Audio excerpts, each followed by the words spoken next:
জনপ্রিয় ভৌতিক লেখক তুর্জয় শাকিলের লেখা নতুন বই জলদস্যু পাওয়া যাবে রংপুর বইমেলার ৫১ নম্বর স্টলে। অন্যান্য বইগুলো পাওয়া যাবে কলি প্রকাশনীর ৩১ নম্বর স্টলে। রংপুর বিভাগীয় মেলা শুরু হবে আগামী ১৮ই নভেম্বর এবং শেষ হবে ২৫শে নভেম্বর। মেলা অনুষ্ঠিত হবে পাবলিক লাইব্রেরি চত্বর, টাউন হল, রংপুর। রংপুর থেকে কে কে আমাদের সাথে যুক্ত আছেন কমেন্টে জানাবেন।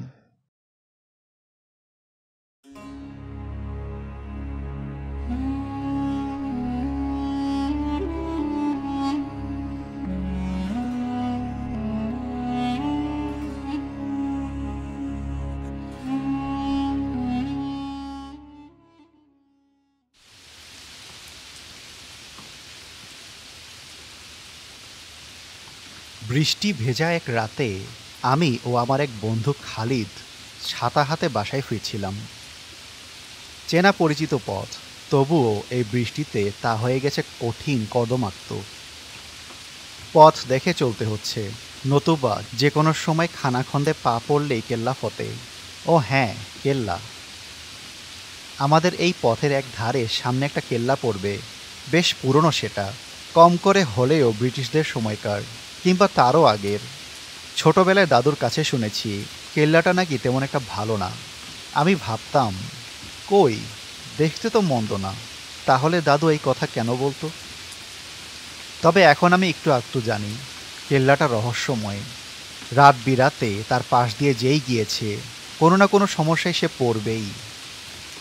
সেজন্যই তো কেল্লা আসার আগেই পথের ধারে কয়েক গজ আগেই একটা ব্যানার লাগিয়েছে স্থানীয়রা, do not cross it at night. Torch ফেলে চলতে থাকা আমরা দুজনও হঠাৎ সেই বোর্ডের সামনে এসে পড়লাম। আশ্চর্য, কি ভাগ্য আমাদের! যা নিয়ে ভাবছিলাম ভুলে এই বৃষ্টির রাতে তার সামনেই এসে পড়েছি আমরা দুজন। টর্চ নামা, তাড়াতাড়ি পা চালা, এইখান থেকে দ্রুত যাইতে হবে। আরে দাঁড়া খালিদ, কখনো না যাওয়ার থেকে ধীরে যাওয়া ভালো। রাস্তার কি করুণ দশা দেখেছিস একবারও? যদি পা পিছলে পড়িস, ভূত এসে তো তোর ঘাড় মটকাবেই, সাথে আমাকেও ছাড়বে না। দেখ ভাই, এইসব ভূতটুতের কথা আমার সামনে বলিস না, বলে দিলাম। এমনি ভয় করছে, যেখানে বাঘ সেখানেই সন্ধ্যা হয়। ধুর! হঠাৎ এক আশ্চর্যজনক শব্দ কানে এসে ঠেকল। খালিদ, আওয়াজটা শুনেছিস? কোন আওয়াজ? এই যে আবারও শোনা গেল। শুনেছিস? ওইটা কেল্লাবাড়ি থেকে আসছে না? চল তো বাড়িটায় যাই। মাথা খারাপ? আমি নাই। আরে ভয়ের কিছু নেই তো, আমাদের কাছে এইটা মানে টর্চ আছে, আর ভূত আলোকে ভয় পায়, জানিস না? ভাই, তুই আমাকে ভূতের হাতে মারতে ভেতরে নিয়ে যাবি নাকি? শোন, আমার কথা শোন, বাড়ি চল। ধুর, যত সব ভীত এসে কপালে জুটছে। তুই থাক, আমি গেলাম। আমি পা বাড়ালাম কেল্লাবাড়ির বড় ফটকের দিকে। খালি ছেলেটা যে একেবারে ফিরতে পারবে না আগেই জানতাম, আর ফলাফল সেও আমার পিছু ধরল। ভেতরে যখনই আসলাম আমরা, আওয়াজটার জোর যেন বেড়ে গেল। আমার মনের সন্দেহ, আওয়াজটা কেল্লার ভেতর থেকে আসছে। কিন্তু আমার সন্দেহকে ভুল প্রমাণ করে খালিদ বলল, শুন তো, আওয়াজটা ওই বড় আম গাছটার পেছন থেকে আসছে না? ছেলেটার কথা শুনে অবাকই হলাম। তার কথা সত্য বটে, আওয়াজটা কেল্লার ভেতর থেকে নয়, আসছে কেল্লার এক পাশটায় মাথা উঁচু করে দাঁড়ানো শতবর্ষী এক আম গাছ থেকে। হ্যাঁ, এই গাছের আম ছোটবেলায় খেয়েছি, তবে কেল্লার সীমান্তের ভেতরে এসে নয়, বাইরে থেকেই। আমি খালিদকে নিয়ে টর্চ ত্যাগ করে এগিয়ে গেলাম গাছটার দিকে। গাছটার পেছনে আসতেই আমার চক্ষু যেন চড়ক গাছ। এ কি? এ তো এক সুড়ঙ্গ।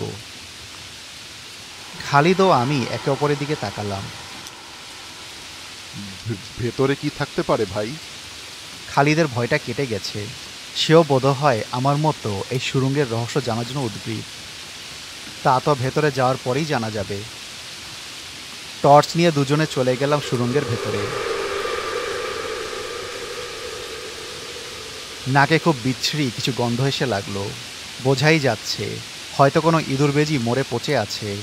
খালিদকে নিয়ে ভেতরের দিকে আগালাম। ভাই, সুড়ঙ্গটা মাটির না মনে হয়। এই সুড়ঙ্গের ভিতরে কি থাকতে পারে ভাই? গুপ্তধন? না মানে ওইরকম কিছু আছে নাকি আবার? হাঁটতে থাক, কথা বলিস না। দুজনে বেশ কিছুক্ষণ ধরেই হাঁটছি সুড়ঙ্গের ভেতরে। আওয়াজের তারতম্যে বুঝতে পারলাম আমরা অনেকটাই ভেতরে চলে এসেছি। বাইরের বৃষ্টির আওয়াজ এখন একদমই কানে আসছে না। আরে আরে আমার লাইট এমন করে কেন? আরে বন্ধ হইস না! আরে আরে না না আরে আহ, হঠাৎ খালিদের লাইট যেন কেমন করতে লাগলো। খালিদের লাইটটা বন্ধ হয়ে গেল। আমরা লাইটটাকে ঠিক করার চেষ্টা করেও তা জ্বালাতে সমর্থ হইনি। খালিদ বিষয়টা কিভাবে নিয়েছে জানি না, তবে আমার কেন জানি অদ্ভুত অনুভূতি হচ্ছে। মনে হচ্ছে শুধু আমরা দুজনই নয়, আরও কেউ আছে আমাদের সাথে। আমি ভয়ে ভয়ে সুড়ঙ্গের দুই পাশে লাইট মারলাম। দুই দিকেই একরকম ঘন কালো অন্ধকার। খালিদ, আমরা কোন পথে এসেছিলাম?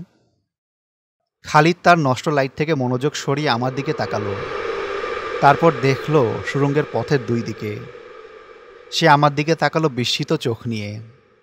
ভাই আমার তো মনে পড়ছে না, দুই দিকেই তো সেম লাগছে। হায় হায়, কি বলিস? ভালো করে দেখ। তুই আসার সময় নিশানা ছেড়ে আসবি না? এখন কি হবে? আমরা কিভাবে ফিরব? তোর সাথে আমার আসাই উচিত হয় নাই। এখন সারা জীবন এই সুড়ঙ্গের মার পেঁচিয়ে জীবন দিতে হবে। মাথা ঠান্ডা কর। যা করা ঠান্ডা মাথায় করতে হবে। নে, আমার লাইটটা দিয়ে যতটুকু যাওয়া যায় আমরা পথ চলতে থাকি। নিশ্চয়ই এই সুড়ঙ্গের কোনো শেষ আছে। শুরু যেহেতু হয়েছে, শেষ নিশ্চয়ই থাকবে। খালিদ আমার পিছু পিছু আমার পিঠে হাত রেখে হাঁটতে লাগলো।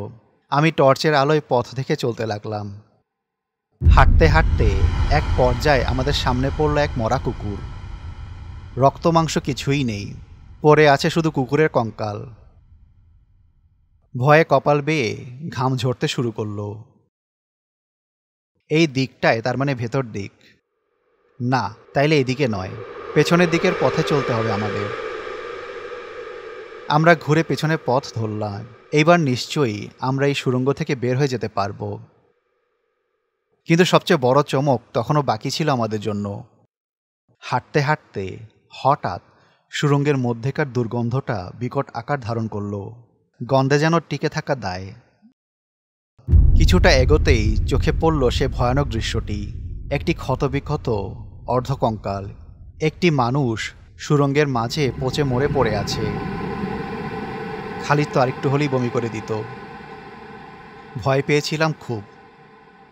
ও পাশে গেলে মরা কুকুর, এ পাশে গেলে পচে যাওয়া মানুষ। তাহলে আমাদের বের হওয়ার রাস্তা কোন দিকে? এ কোন সুড়ঙ্গের গোলকধাঁধায় আটকালাম আমরা? তীব্র ভয় নিয়ে আমিও খালিদ সামনের দিকে এগোলাম। এরপর শুরু হলো একের পর এক মানুষের কঙ্কাল উদ্ঘাটন। এই কঙ্কালগুলো কোনোটা খুব পুরনো নয়, কোনোটা বা এতই পুরনো যে কঙ্কাল পর্যন্ত মাটির সাথে মিশে যেতে শুরু করেছে। যতই এগোচ্ছিলাম ততই এই মানুষগুলোর কঙ্কালের ভিড় বাড়ছিল। আমরা দুজন একে অপরকে বলতে না পারলেও বুঝে গিয়েছিলাম এগুলো সাধারণ কোনো মানুষ নয়, প্রাচীন সময়ের রাজসাক্ষী এরা। হাঁটতে হাঁটতে হঠাৎ নিচে পড়ে থাকা একটা কাগজ দেখতে পেলাম আমি। কাগজ উঠাতেই চোখ গেল কপালে। এ তো প্রাচীন আমলের নকশা। এখানকার নকশা অনুযায়ী এই সুড়ঙ্গ কিনা শেষ হয়েছে দিল্লিতে। আশার আলো জাগলো দুজনের মনে। উৎসাহ নিয়ে ম্যাপটা পেছনে উল্টে দেখলাম। সেখানে লিখা উপরে তাকাও। দুজনে যেই না উপরের দিকে তাকালাম, অমনি এক বিকৃত প্রাণী আমাদের উপরে ঝাঁপিয়ে পড়ল। চোখ দুটো যেন প্রাণহীন যন্ত্রণায় যেন পটল থেকে বের হয়ে এলো। এরপর আর কিছুই মনে নেই আমাদের।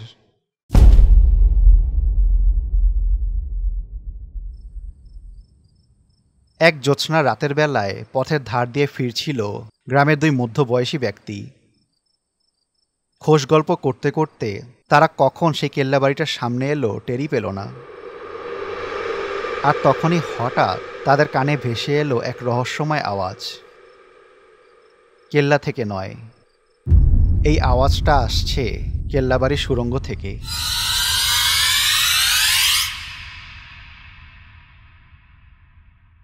Animated stories, best channel you ever seen.